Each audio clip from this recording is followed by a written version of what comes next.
যেটা বদরুজ্জামান মানে নিজের নামে লেখা নিয়েছে, ট্রেড লাইসেন্সে মোহাম্মদ বদরুজ্জামান লেখা। কোনো কিছু যে যখন চুক্তি করা হয়, তো সেখানে মালিকের নামের জায়গায় রশিদ আহমদ ফেরদৌস, যে কিনা কলরবের কিছুই ছিল না এক সময়। এই প্রতিষ্ঠান প্রতিষ্ঠাতা করছে আমার আব্বু।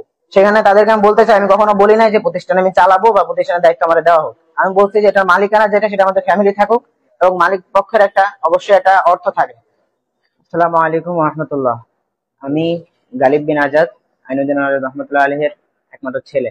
এগুলো অনেকে বলতেছে যেগুলো ষড়যন্ত্র এবং আইনি ভাবে কোনো প্রমাণ নেই, কিন্তু বাস্তব সত্য হলো যে আমাদের কাছে একবারে সবকিছু শুরু থেকে যত প্রমাণ কাগজপত্র সবকিছু আমাদের হাতে আছে, এবং এগুলো নিয়ে আমরা সামনে আগাবো। বিটুএম কোম্পানির সাথে আমার বাবা চুক্তি করেছিলেন একজন এমডি হিসেবে, আর কোনো সংগঠনের কোনো এমডি হয় না। সুতরাং এটা একটা ব্যবসায়িক প্রতিষ্ঠান, এখান থেকে বোঝা যায়। এবং এই ব্যবসায়িক প্রতিষ্ঠান থাকা সত্ত্বেও আমরা যখন কোনো কিছুর জন্য মানে টাকা চাইতে যাই, মানে আমার ফ্যামিলি থেকে কেউ যদি টাকা চাইতে যায়, তাহলে তাদেরকে বলা হয় যে কলরবের কোনো ইনকাম নেই, যা দেওয়া হইতেছে আমাদের পকেট থেকে দিতেছি, মানে আমরা এতিম, সেই হিসেবে আমাদেরকে সাহায্য করতেছে। মূলত এখান থেকে আমাদের কোনো অধিকার নেই, সেটাই আমাদেরকে বোঝানো হয়। 2010 সালে আমার বাবা মারা যান। তারপর থেকে হলো গিয়ে মানে আমাদের ফ্যামিলি থেকে কেউ তো আর শিল্পী না, যেহেতু ওখানে একটা সঙ্গীত সংগঠন, ওখানে একজন ছাত্রকে আর কি পরবর্তী দায়িত্বটা দেওয়া হয় আমাদের ফ্যামিলি থেকে, যে তুমি কলরবকে পরিচালনা করো, বাকিটা আমরা দেখতেছি। কারণ পরিচালনা করার মতো সেই মানুষ আমাদের ফ্যামিলিতে ছিল না।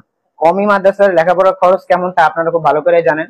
তাও এতটুকু যে দেওয়া হয়, দেখা গেছে যে 4-5 মাসের বেতন জমা করে 1 মাসে দিতেছে, কয়েক মাস বেতন না দেওয়া, তারপরে নাস্তার টাকা বারবার চাওয়া, এইভাবে বারবার নিজেকে ছোট মানে ছোট মনে হইতেছিল। এরপরে যখন আমি ফ্যামিলির সাথে কথা বললাম, তাদেরকে নাকি কোনো ধরনের টাকাই দেওয়া হয় না, মানে শুধুমাত্র আমাদের দুই ভাই বোনের লেখাপড়ার খরচটা দেওয়া হয়। তখন আমার প্রশ্ন হচ্ছে যে কলরবে যদি কোনো ফান্ড না থাকে, তার এই বড় বাড়ি মানে এত এত সম্পদ সবই আছে, সব কলরব দিয়ে হয়েছে, কিন্তু কলরবের কিছু নাই, এটা কিভাবে হয়? এটা নিয়ে যখন প্রশ্ন ওঠানো হয়, তখন সে বলছে যে আমি কলরবের নামে অফিস নিতেছি, কিন্তু মানে খোঁজ নাই জানা গেছে যে অফিসটা যে নিতেছে সেটাও তার নিজের নামে, মানে যদি দলিলে চেক করা হয় তাহলে দেখা যাবে এটা তার নিজের নাম, সবকিছু তার নিজের নামে। এটা যেহেতু ব্যবসায়িক প্রতিষ্ঠান, এখানে অবশ্যই একটা ট্রেড লাইসেন্স থাকে, যেটা বদরুজ্জামান মানে নিজের নামে লেখা নিয়েছে, ট্রেড লাইসেন্স মোহাম্মদ বদরুজ্জামান লেখা। তারপরে কলরবের সাথে কোনো কিছু যে যখন চুক্তি করা হয়, তখন সেখানে অবশ্যই সেখানে মালিকের নাম লেখা থাকে। তো সেখানে মালিকের নামের জায়গায় রশিদ আহমদ ফেরদৌস, যে কিনা কলরবের কিছুই ছিল না এক সময়, সে হলো ওখানের মালিক হয়ে গেছে। কিন্তু তাকে কে বানাইছে বা আমাদের ফ্যামিলি থেকে কেউ জানে না যে সে কিভাবে মালিক হয়েছে। ফেরদৌস হলো ছাত্র ছিল না, আমার বাবার একজন ফ্রেন্ড ছিল, সেখান থেকে আস্তে আস্তে এখানের মালিক হয়ে গেছে। এই প্রতিষ্ঠান প্রতিষ্ঠাতা করছে আমার আব্বু।